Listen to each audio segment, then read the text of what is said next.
அனைவருக்கும் இனிய மாலை வணக்கம். கௌதமன் சார் என்னுடைய நல்ல நண்பர். அடிக்கடி தொலைபேசியில் உரையாடி கொண்டு இருப்போம். என்னுடைய படங்கள் சம்மந்தமாக தொடர்ந்து என்கிட்ட பேசிக்கொண்டே இருப்பார். நான் நல்லா இருக்கும்னு நினைக்கிற ஒரு திரையுலகத்தை சேர்ந்த ஒரு நண்பர். இந்த படம் நான் வந்து எடிட்டில் பார்த்துட்டேன். ஆக்சுவலாக மிக பிரம்மாண்டமாக வந்திருக்கிறது.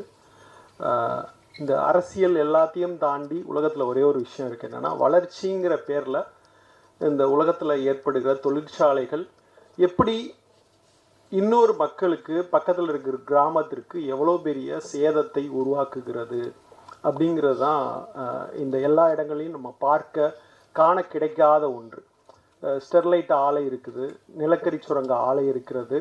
அப்படின்னு நம்ம அந்த ஆலை இல்லாத ஒரு சென்னை போன்ற ஒரு நகரத்தில் இருக்கிற போது, இந்த ஆலை இருக்கிற ஒரு நகரத்தின் அருகே இருக்கிற கிராமங்கள், அந்த விவசாய நிலம் எப்படி பாதிக்கப்படுகிறது என்பதை மிகவும் அழுத்தம் திருத்தமாக, பிரம்மாண்டமாகவும் உணர்வுபூர்வமாகவும் இந்த படம் பேசுகிறது. இதை தாண்டி எனக்கு இந்த படத்தில் ரொம்ப பிடிச்சது வந்து தமிழ் கௌதமன். தமிழை நான் மேடைக்கு அழைக்கணும்னு ஆசைப்பட்றேன்.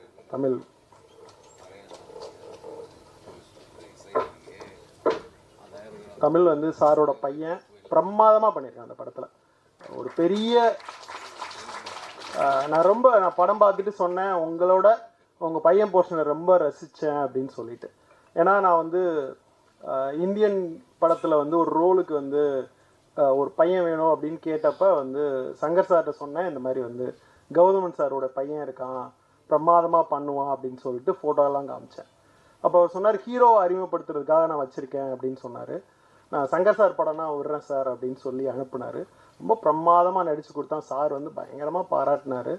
ஸோ இப்போ இந்த படத்தில் வந்து மிக பிரமாதமாக அவன் வர்ற போர்ஷனை அவ்வளோ மண்ணும் மனத்தோட ரொம்ப பிரமாதமாக அவ்வளோ அழகாக இருக்குது. இப்போ இட்லி கடை படத்துலையும் பண்ணுறான். விரைவில் ஒரு பெரிய தமிழ் மண்ணின் கதாநாயகனாக வருவதற்கான எல்லா கூறுகளோடு அந்த டெடிகேஷன் எல்லாமே இருக்குது. ஸோ தமிழை நான் மனமாற வாழ்த்துக்கிறேன். இந்த படம் வெற்றியடைய மனமார்ந்த வாழ்த்துக்கள். நன்றி.